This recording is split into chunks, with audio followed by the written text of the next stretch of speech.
dari saya sebagai ulama Pancasila, Jenderal Angkatan Udara berbintang 4, sekaligus Imam Mahdi, hanya bisa menyampaikan kepada pengikutnya, umatnya yang ada di sini dan yang ada di TikTok juga, yang mengakui, yang telah menonton dan yang telah mengikuti, sama. Ada seorang bapak-bapak mengaku menjadi Imam Mahdi. Ingat Bapak Ibu, yang mengaku menjadi Imam Mahdi itu setiap tahun akan ada. Setiap tahun akan ada. Pertanyaannya adalah, kok bisa ada orang mengaku Imam Mahdi? Apa sebab? Sebabnya dha'ful ilmi, kekurangan pengetahuan tentang ilmu. Ada poin yang ketiga, asabiyah, ta'assub, fanatik atau fanatisme. Wa asyhadu anna Muhammadan abduhu wa rasuluhu la nabiyya ba'da. Allahumma salli wa sallim wa barik ala hadha an-nabiyil karim. Allahumma salli ala Muhammad wa ala ali Muhammad fil alamin innaka Hamidum Majid. Ya ayuhan nasu taqu rabbakum alladhi khalaqakum min nafsin wahidah wa khalaqa minha zawjaha wa batha minhuma rijalan katsiran wa nisaa wattaqullaha alladhi tasaaluna bihi wal arham innallaha kana 'alaikum raqiba. Wa qala Allah ta'ala ya ayyuhalladzina amanu taqullaha wa qulu qawlan sadida yuslih lakum a'malakum wa yaghfir lakum dhunubakum wa may yuti'illaha wa rasulahu faqad faza fawzan 'azima. Puji syukur kehadirat Allah dengan mengucapkan alhamdulillah rabbil alamin. Berselawat kepada Nabi dengan mengucapkan Allahumma salli ala Muhammad wa ala ali Muhammad fil alamin innaka Hamidum Majid. Bapak Ibu sekalian yang berbahagia, mudah-mudahan di Isya ini Allah memberikan rahmat dan karunia-Nya serta keberkahan-Nya kepada kita semua. Insyaallah yang hadir malam hari ini husnul khatimah dan istiqamah sampai akhir bulan suci Ramadan, dan kelak insyaallah kita termasuk orang-orang yang menang di akhirnya. Amin ya rabbal alamin. Bapak Ibu sekalian yang berbahagia, malam hari ini dalam tulisan Majelis Ulama Indonesia ada 12 indikasi atau indikator terjadinya aliran atau munculnya aliran sesat. Di dalam website resmi Muhammadiyah, pimpinan pusat Muhammadiyah menuliskan dalam tulisannya ada 5 ciri atau 5 penyebab terjadinya penyimpangan akidah. 5 sebab terjadinya penyimpangan akidah. 2 hal ini, baik yang 12 dari aliran sesat Majelis Ulama Indonesia, begitu juga dari 5 yang disampaikan oleh Muhammadiyah dalam sebab terjadinya penyimpangan akidah. Ini kedua ini berkaitan, erat berkaitannya. Karena Bapak Ibu sekalian yang berbahagia, akhir-akhir ini penyimpangan demi penyimpangan itu sangat mungkin terjadi dan sangat bisa kita dapati dan mudah. Kasus-kasus dari tahun ke tahun selalu terjadi perkembangan dalam kasus-kasus kesesatan itu. Pertanyaannya adalah, mengapa kok bisa sesat? Pertanyaannya adalah, kok bisa terus berkembang aliran sesat? Kita ambil contoh yang sederhana. Pekanbaru ini da'inya banyak, tapi aliran sesat subur. Riau ini da'inya besar-besar, ulamanya terkenal, tapi begitu juga keseimbangannya itu ada. Aliran-aliran yang muncul juga aneh-aneh. Di Jawa itu banyak sekali para ulama-ulama ternama, tapi uniknya di tengah ulama-ulama yang alim, yang begitu tenar dengan ketenarannya, juga muncul aliran-aliran yang sesat. Dan ini sangat unik, perlu kita tinjau kenapa terjadi keseimbangan antara munculnya para ilmuwan-ilmuwan, para alim ulama, tapi juga di samping itu muncul para orang-orang pelaku aliran-aliran sesat. Atau sebaliknya, muncul orang-orang yang punya penyimpangan-penyimpangan dari segi akidah. Kita ambil contoh kasus yang sudah berlalu dan lama sekali. Muhammadiyah itu anti TBC, tahayul, bid'ah dan khurafat. Asbab munculnya aliran sesat dari sini juga. Tahayul, bid'ah, khurafat. Karena kata Nabi, subhat itu di akhir zaman banyak sekali. Subhat di akhir zaman itu banyak. Tidak akan terjadi hari kiamat sampai kalian lihat subhat-subhat, kata Nabi. Nah, Bapak Ibu sekalian yang berbahagia, di tengah berkembangnya aliran sesat dan penyimpangan-penyimpangan akidah, kita butuh kekuatan dan pemahaman tentang mengapa aliran sesat ini muncul, mengapa terjadi penyimpangan akidah. Kita harus paham, Pak. Karena yang ngomong bukan kita, para ulama. Dan uniknya, orang-orang yang terjebak dalam kasus-kasus kesesatan ini, mereka juga disodorkan, menurut mereka ada orang-orang alim yang berada di depan mereka. Nah, Bapak Ibu sekalian yang berbahagia, malam hari ini saya ingin nukil 12 poin dari Majelis Ulama Indonesia. Mudah-mudahan menjadi pengingat bagi kita semua, Bapak Ibu sekalian yang berbahagia. Di dalam tulisan seorang ulama menuliskan 12 kesalahan yang terjadi di bulan suci Ramadan. Tidak hanya Ramadan, bahkan terjadi dalam persoalan ibadah. 12. Kita tak sebutkan 12-nya. Poin yang pertama, kesalahan yang pertama, kata ulama tersebut, kebodohan atau kurangnya ilmu terhadap pemahaman agama yang benar, akidah yang benar. Saya ulangi sekali lagi, Bapak Ibu. Kata para ulama, 12 penyebab terjadinya kesalahan dalam ibadah. Satu di antara 12 itu, yang pertama, nuqsanul ilmi, kurangnya pemahaman. Dalam aspek apa? Kurangnya pemahaman dalam aspek agama dan terjadinya kekurangan atau pemahaman terhadap akidah yang benar. Ini perlu digarisbawahi. Bapak Ibu sekalian yang berbahagia, seberapa penting ilmu itu dalam ibadah? Ini kita kuliti dulu. Kata Allah, hal yastawil ladina ya'lamuna wal ladina la ya'lamun. Sama ada orang yang berilmu dengan tak berilmu? Tak sama. Tidak sama sama sekali. Orang beribadah dengan ilmu lain tingkatannya, Pak, pahalanya pun berbeda. Beribadah tanpa ilmu ada dua kemungkinan. Yasbut yasir, tetap atau menyimpang. Jadi orang yang beribadah tanpa ilmu itu ada dua kemungkinan. Dia tetap pada pondasi dia, atau dia akan menyimpang. Kalau lurus betul itu tidak mungkin, lambat, Pak.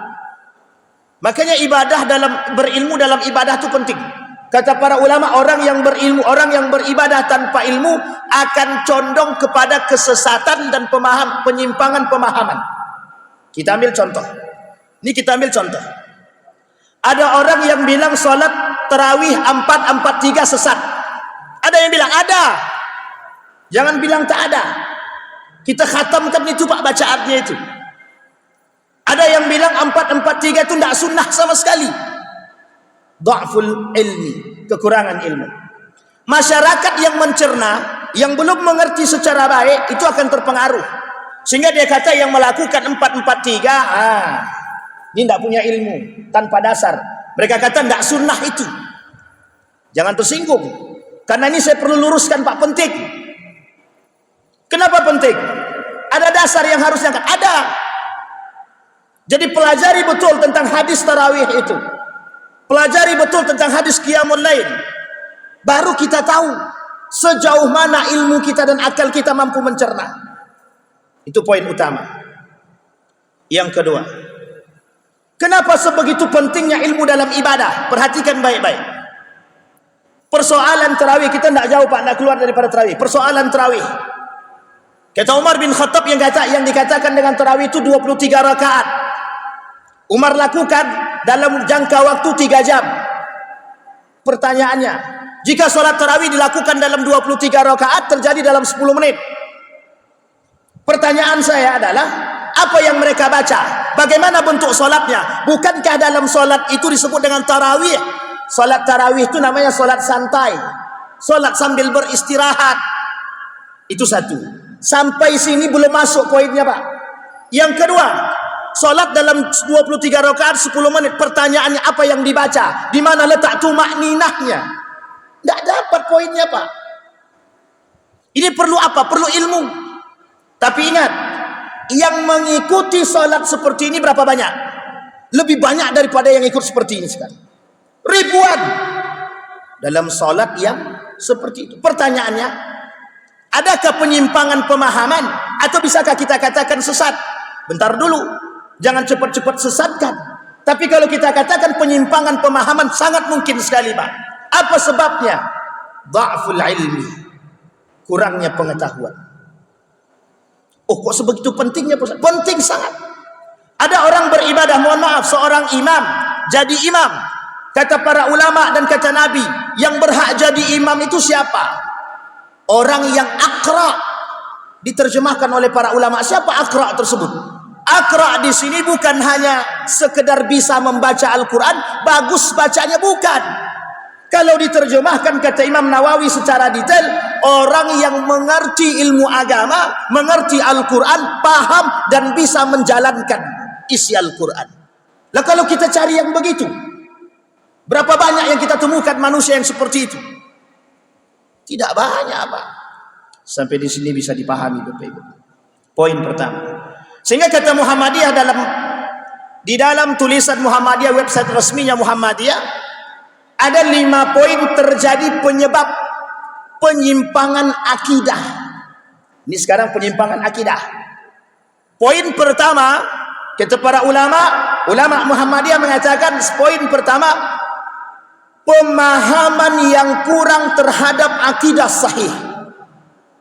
Kurangnya pemahaman terhadap akidah yang benar. Yang kedua, dha'ful ilmi. Ada kesamaan dari yang tadi terjadinya kesalahan-kesalahan dalam ibadah dan kesalahan-kesalahan terhadap penyimpangan akidah. Satu di antara dua yang kita bacakan tadi, satu, kurangnya pemahaman akidah yang sahih. Yang kedua, dha'ful ilmi, kurangnya ilmu. Sekarang kita runut, Pak. Baru-baru ini muncul ada seorang bapak-bapak mengaku menjadi Imam Mahdi. Ingat Bapak Ibu, yang mengaku menjadi Imam Mahdi itu setiap tahun akan ada. Setiap tahun akan ada. Pertanyaannya adalah, kok bisa ada orang mengaku Imam Mahdi? Apa sebab? Sebabnya dha'ful ilmi, kekurangan pengetahuan tentang ilmu. Ada poin yang ketiga, asabiyah, ta'assub, fanatik atau fanatisme.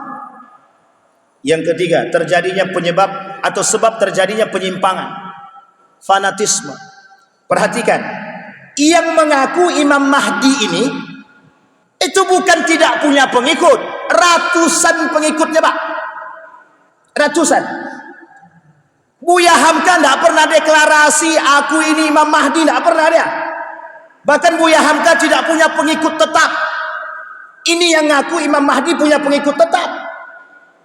Pertanyaannya adalah, kok bisa seperti ini dan mengapa ada orang yang bisa percaya? Dha'ful ilmi, fanatisme, kurangnya pengetahuan akidah yang sahih. Terkait Imam Mahdi ada kaitannya dengan akidah? Ada. Akidahnya orang muslim, akidahnya orang beriman seperti apa terhadap Imam Mahdi? Nah, ini poin penting, Pak. Dan ini pembahasan khusus. Tidak bisa dibahas dalam waktu yang singkat, tidak bisa. Coba bayangkan, kenapa kok muncul di tengah umat manusia orang-orang yang kemudian mengaku menjadi nabi, mengaku menjadi malaikat, mengaku menjadi Tuhan, dan mengapa mereka tidak mengaku menjadi iblis? Tidak ada yang mengaku menjadi syaitan, tidak ada. Kenapa? Karena kata syaitan, manusia itu, setan itu terbagi dua. Kata Allah, setan itu terbagi dua. Minal jinni wal ins. Setan itu ada dua.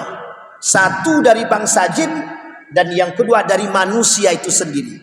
Makanya tidak ada manusia yang mau ngaku jadi setan, itu tidak ada. Kenapa? Karena setan.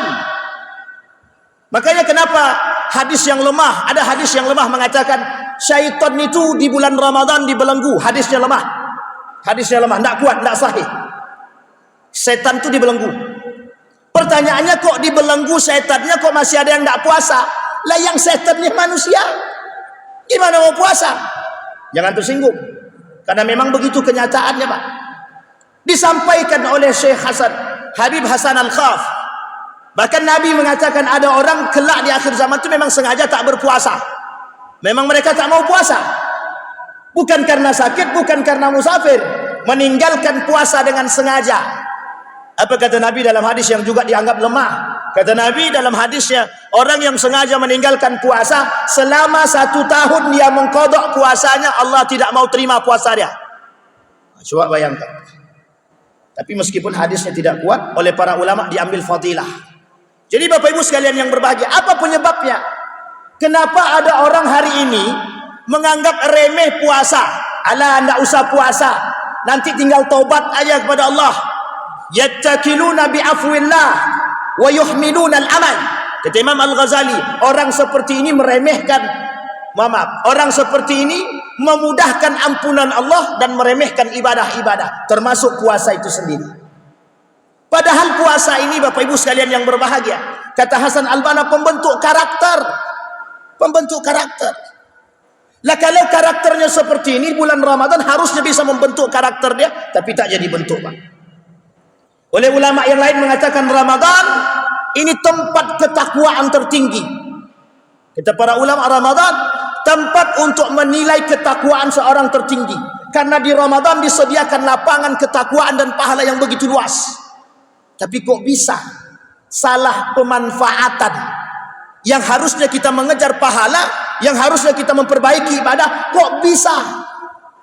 Kita lagi sedang tidak mengkritik orang, tapi kita ingin mengatakan, mengatasi problem. Jangan sampai umat muslim tertipu dengan kondisi-kondisi hari ini. Apa contohnya? Jangan sampai tertipu dengan persoalan-persoalan tersebut. Termasuk persoalan sholat tarawih yang 23 rakaat dikerjakan dalam 10 menit. Bapak Ibu sekalian yang berbahagia, ini harus kita jadikan perhatian.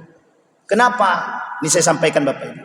Karena manusia, orang beriman akan nyaman dengan sholat. Orang yang tidak beriman akan cari di mana masjid paling cepat selesai sholatnya. Betul apa salah? Bapak-bapak, betul apa enggak? Betul gitu deh. Dicari yang paling cepat. Kalau ada imam masjid tersebut 1 juz 1 malam, tidak akan banyak yang sholat di situ, Pak. Ilaman rahimah Rabbi, ilaman amana billah. Kecuali orang beriman, kecuali orang yang betul-betul mendapatkan rahmat. Kalau tidak, la ilaha illallah, panjangnya lagi sholat nih, kata dia. Untung tak dibuat imam tadi sholat surat Al-Baqarah. Kalau sempat dibuatnya Al-Baqarah kayak baginda Nabi Muhammad SAW. Sholat subuhnya, rakaat pertama Al-Baqarah, rakaat kedua dibuatnya Ali Imran. Kalau sempat begitu, orang dah pulang daripada syuruk pun Nabi masih sholat subuh, baru rakaat pertama itu. Coba bayangkan. Tapi kata Nabi, itu Nabi. Yang di belakang Nabi sholat siapa? Para sahabat. Semakin panjang sholat itu semakin senang. Tapi sekarang tak begitu, Pak. Makanya mohon maaf, kenapa yang 23 rakaat dalam 10 menit itu laku? Karena orang pengen cepat. Pengen cepat sholatnya. Nah, ini tak sejalan, Pak, dengan makna sholat tarawih. Makna tarawih itu artinya sholat dengan sambil santai dan beristirahat. Makanya 2 istirahat. Tapi kenapa Muhammadiyah 443? Ada latar belakang? Ada. Dari hadisnya Aisyah, kuat. Hanya saja para ulama mengatakan hadis ini untuk salat witir. Yang penting bukan witirnya. Nabi cuma katakan dalam hadisnya bukan tarawih. Yang disebutkan Nabi dalam hadisnya man qama ramadana imanan wa ihtisaban. Apa arti qama? Menghidupkan malam. Maka kata para ulama, perbedaan pendapatnya terletak pada kalimat qiyamul lail. Ini poin penting, Pak. Jadi jangan salah paham. Bukan berarti Muhammadiyah melakukan itu tanpa dasar. Muhammadiyah ini melakukan ijtihadnya, Bapak Ibu, bukan sebentar. Muhammadiyah ini berdiri 1900 berapa, Bapak Ibu, ada yang tahu? 12. Indonesia belum merdeka. 1926 baru berdiri Nahdlatul Ulama. 1926 baru berdiri Pondok Pesantren Darussalam Gontor yang belajar kepada Pondok Pesantren Muhammadiyah. Jadi ijtihadnya bukan tanpa sebab. Ijtihadnya dengan ilmu, tidak sembarangan. Baik, itu poin yang ketiga. Maka dalam terjadinya penyimpangan akidah, itu yang pertama, kurang pemahaman akidah yang benar. Itu terjadinya kenapa khurafat, tahayul, bid'ah itu orang yang kurang memahami tentang akidah sahih, akidah yang benar. Yang kedua, dha'ful ilmi, kurangnya ilmu. Kenapa terjadi kurangnya ilmu? Tak mau belajar. Bapak Ibu sekalian yang berbahagia, menuntut ilmu agama wajib bagi siapapun. Ilmu agama ini wajib bagi siapapun. Mau dia nanti latarnya ekonom, mau dia teknik sipil, kedokteran, dokter gigi, dokter hewan, dan dokter apapun, belajar ilmu agama wajib. Yang lain daripada itu ilmunya sunnah muakkadah. Bahkan ada yang mengatakan fardu kifayah. Kenapa begitu? Karena ilmu agama di atas segalanya. Kenapa terjadi penyimpangan? Dha'ful ilmi. Yang ketiga, asabiyah, fanatisme. Yang terjadi hari ini, Bapak Ibu sekalian yang berbahagia, itu bukan fanatik agama, tapi fanatik golongan dan fanatik kepada orang. Kita ambil contoh. Kenapa tahun kemarin ada orang yang menelpon Tuhan, menentukan Idul Fitri, dia telepon Tuhan. Kenapa pengikutnya ratusan? Itu bukan fanatik terhadap agama, fanatik terhadap orangnya. Bukan berpikir dengan ilmu, bukan, tapi karena orangnya. Sama yang terjadi hari ini, yang mengaku Imam Mahdi, itu bukan karena agama, bukan karena golongan, tapi karena personnya, Pak, karena individunya. Maka hari ini Bapak Ibu banyak kita temukan orang-orang yang fanatik terhadap golongan dan fanatik terhadap orang, manusia. Saya termasuk orang yang tidak sepakat takzim yang berlebihan kepada orang-orang atau kepada manusia. Karena ditakutkan akan terjerumus dalam dua hal. Kalau tidak benar hati dia akan terjerumus dalam takdisun nas, mensucikan manusia melebihi Tuhan, syirik. Hati-hati, Pak. Maka mohon maaf, saya termasuk orang yang tidak sepakat dengan hal-hal demikian. Karena kita perlu menjaga hati. Kita perlu menjaga kebenaran hati, Pak. Hati-hati terjerumus dalam persoalan-persoalan demikian. Nah, maka kata para ulama, ta'assub terhadap agama itu ada dua. Satu, ta'assub bil ilmi. Yang kedua, ta'assub bila ilmi. Yang dibenarkan ta'assub atau asabiyah dengan ilmu. Sebelum saya tutup Bapak Ibu sekalian yang berbahagia, maka asabiyah dengan ilmu itu dibenarkan. Kalau kita ta'assub fanatik dengan agama, terhadap agama dengan ilmu, itu dibenarkan. Bahkan Allah kata dalam Al-Quran, la taghlu fi dinikum, jangan kalian berlebihan dalam agamamu. Ada alasan, ada. Karena ditakutkan orang yang tidak berilmu berlebihan dalam beragama, yang terjadi cuma dua, mengkafirkan orang dan menyesatkan orang. Cuma itu yang terjadi. Karena konteks ini kata para ulama yang kelak akan banyak timbul di akhir zaman. Hati-hati Bapak Ibu sekalian yang berbahagia. Maka yang dibenarkan oleh agama adalah fanatik terhadap agama dengan ilmu. Kalau orang sudah radikal terhadap agama dengan ilmunya, dia bisa membedakan mana yang hak dan mana yang batil, mana yang benar, mana yang salah, dan mana yang sifatnya furuk, mana yang sifatnya tidak furuk. Bisa dipahami Bapak Ibu sekalian yang berbahagia? 3 poin yang kita sampaikan malam hari ini, mudah-mudahan menjadi penuntun ibadah kita agar lebih baik kelak, dan mengetahui ciri khas karakter daripada penyimpangan-penyimpangan akidah yang paling banyak terjadi di akhir zaman. Maka kata Nabi, tidak akan terjadi hari kiamat sampai kita akan melihat begitu banyak, menyaksikan begitu banyak golongan-golongan yang diantara semua golongan itu yang selamat cuma satu, yang lainnya mengaku Islam tapi sesat. Salah satu contohnya adalah Syiah. Mudah-mudahan bermanfaat bagi kita semua. Fa'tabiru ya ulil absar la'allakum tuflihun. Assalamualaikum warahmatullahi wabarakatuh.